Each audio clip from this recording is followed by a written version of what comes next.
తెలంగాణ మరియు పరిసర ప్రాంత ప్రజలకు మెరుగైన వైద్య సేవల కోసం దూర ప్రాంతాలకు వెళ్లకుండా ఇప్పుడు మన పొదిలి పట్టణంలోని మెరుగైన వైద్య సేవలు అందిస్తున్నారు. మన ఉడుమల హాస్పిటల్స్ పొదిలి మరియు దర్శి బ్రాంచెస్ నందు ఆర్టీసీ బస్సుల్లో ప్రయాణికులు మరియు సిబ్బందికి అత్యవసర పరిస్థితుల్లో ఉపయోగపడేలా ప్రథమ చికిత్స నిమిత్తం ఉచిత మెడికల్ కిట్లను ఒంగోలు మెడికోర్ హాస్పిటల్ వైద్యులు డాక్టర్ శ్రీధర్ బాబు పంపిణీ చేశారు. ఈ సందర్భంగా డాక్టర్ శ్రీధర్ బాబు మాట్లాడుతూ తన తండ్రి ఆర్టీసీ ఉద్యోగిగా పనిచేయటం, ఆర్టీసీ స్కాలర్షిప్ సాయంతో మెడిసిన్ పూర్తి చేయగలటంతో తన జీవితంలో ఎంతో గర్వకారమని తెలిపారు. ఆర్టీసీ తమకు చేసిన మేలు రుణం తీర్చుకునే అవకాశం లభించటం తన అదృష్టమని ఆయన పేర్కొన్నారు. మంగళవారం నాడు పొదిలి ఆర్టీసీ డిపో గ్యారేజ్ నందు నిర్వహించిన మెడికల్ క్యాంపులో ఆర్టీసీ డ్రైవర్లు, కండక్టర్లు, కార్మికులకు ఆరోగ్య పరిరక్షణపై అవగాహన కల్పించారు. అలాగే ప్రయాణ సేవలు ఎదురయ్యే అత్యవసర పరిస్థితుల్లో ప్రథమ చికిత్స ప్రాధాన్యతపై వివరించారు. ఈ మెడికల్ కార్యక్రమంలో ఆర్టీసీ డిపో మేనేజర్ శంకర్రావు, డ్రైవర్లు, కండక్టర్లు, ఇతర సిబ్బంది తదితరులు పాల్గొన్నారు.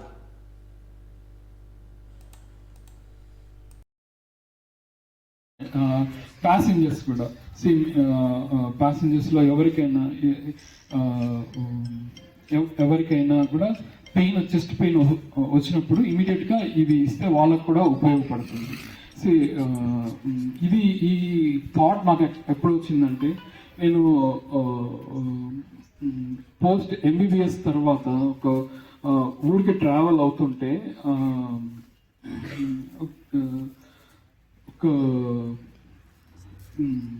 ఒక బస్సులో ట్రావెల్ అవుతుంటే అప్పుడు ఒక పేషెంట్కి అవసరం పడింది.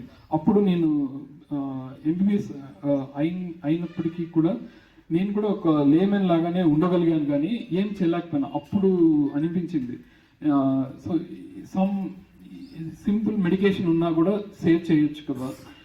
లక్కీగా ఆ పేషెంట్ని ఆ రోజు సేవ్ చేయగలిగాము. అంటే సిపిఆర్ అంటే బస్లోనే పేషెంట్ని పడుకోబెట్టి సిపిఆర్ చేసామన్నమాట.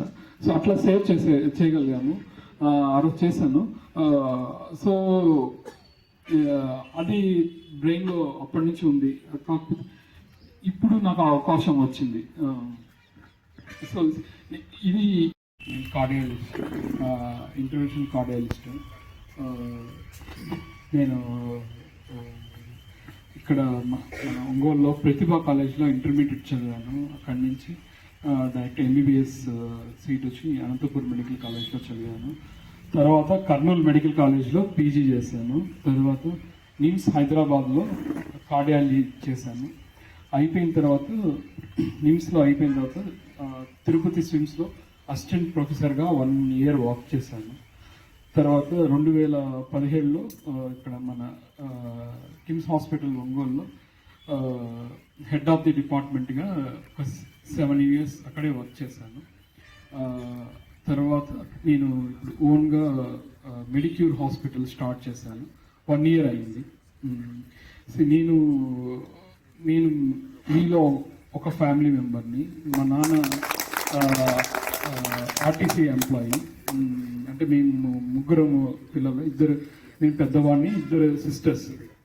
సో నాకు ఒక ఆర్టీసీ ఫ్యామిలీలో ఎలా గ్రో అయ్యాము, ఆ మిడిల్ క్లాస్ నుంచే వచ్చిన వాడిని. నేను చదువుకునేటప్పుడు 7th క్లాస్లో, 10th క్లాస్లో, ఇంటర్మీడియట్లో అన్నిట్లో నాకు ఆర్టీసీ వాళ్ళు స్కాలర్షిప్ ఇచ్చారు. అప్పుడు స్కాలర్షిప్ ఇచ్చారు. సో ఎంబీబీఎస్ అప్పుడు కూడా.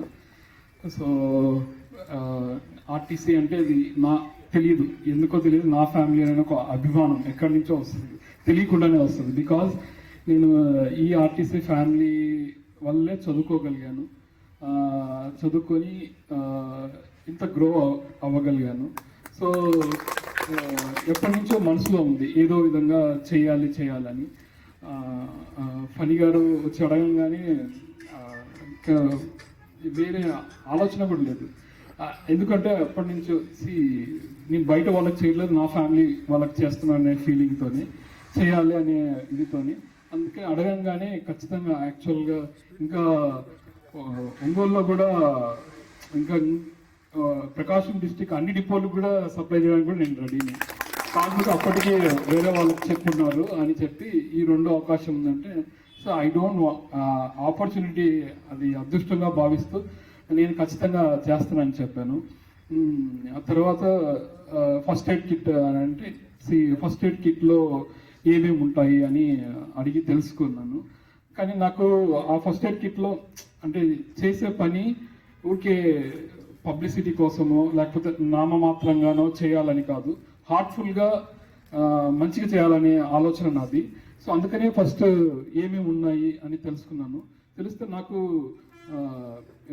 కార్డియాలజిస్ట్ అవడం వల్లనో లేకపోతే ఏమో తెలియదు, అసలు అన్నిటికంటే ఇంపార్టెంట్ అయినటువంటి మెయిన్ హార్ట్ డ్రగ్స్ ఏవైతే రియల్గా ఇంపార్టెంటో అవి లేవు, మిగతా వాటిని అన్నిటిని అది మిస్ చేసి మిగతా వాటిని ఫస్ట్ ఎయిడ్ కిట్ అంటున్నారు ఏంటని అనిపించే నేను నాకైకి నేనే అడిగాను, సార్ ఇవే పర్టికులర్గా పెట్టాలా వేరే యాడ్ కూడా చేయొచ్చా అంటే సార్ వాళ్ళు అంటే నేను ఖచ్చితంగా అండి అన్నారు. అంటే సార్ నాకు తెలిసి రియల్ ఎమర్జెన్సీ అంటే హార్ట్ స్ట్రోక్ రావడము, అది మిగతా వాటికైనా టైం ఇస్తుంది. నువ్వు కాల్ ఫ్రాక్చర్ అయింది కట్టుకొట్టుకొనైనా ఒక గంట సేపు దూరమో హాస్పిటల్కి పోయి చేసుకొని రావచ్చు. కానీ హార్ట్ పెయిన్ వచ్చిన ఇమీడియట్ ఎమర్జెన్సీ మెడిసిన్ లేకపోతే అసలు అక్కడే చనిపోతారు. అది కదా రియల్ ఎమర్జెన్సీ. సో ఆ మెడిసిన్స్ లేవు, నేను అవి సప్లై నేను పెడతాను అని చెప్పాను. నాకు అది పర్మిషన్ ఇచ్చారు ఆర్ఎం గారు, ఫనీ గారు, థ్యాంక్స్ అండి. దాని గురించి చెప్పాలి అంటే మెయిన్ 3 మెడిసిన్స్ ఉంటాయి. ఫస్ట్ వన్ వచ్చేసి ఎకోస్ప్రిన్, డిస్ప్రిన్ అంటాం. ఎకోస్ప్రిన్ అంటే అందరికీ తెలుసు, అంటే డయాబెటీస్ ఉన్న వాళ్ళకు హార్ట్ పేషెంట్స్ అందరికీ తెలుసు. ఎకోస్ప్రిన్ అంటే రక్తం పలచబడే టాబ్లెట్, అది స్మాల్ కిట్ లాగా పెట్టాము. సో ఇది ఆస్ప్రిన్, ఇది ఎమర్జెన్సీ 300 mg, మీకు కన్ఫ్యూజన్ లేకుండా టాబ్లెట్ డోసెస్తో సహా పెట్టేశాము. ఇది 300 mg. నెక్స్ట్ వచ్చేసి క్లోపిటాబ్, ఇది ఒక్కొక్క టాబ్లెట్ 75 mg, 4 టాబ్లెట్లు ఒకేసారి వేసేయాలి. ఇఫ్ పాసిబుల్ ఎమర్జెన్సీ ఉన్నప్పుడు దీన్ని పొడి రూపంలో పొడిలాగా కూడా చేసి వెంటనే వాటర్లో కలిపి ఇచ్చేస్తే ఇంకా ఫాస్ట్గా యాక్ట్ చేస్తుంది. సో తర్వాత ఇది కొలెస్ట్రాల్ టాబ్లెట్, అటోరోస్టాటిన్ అంటాం.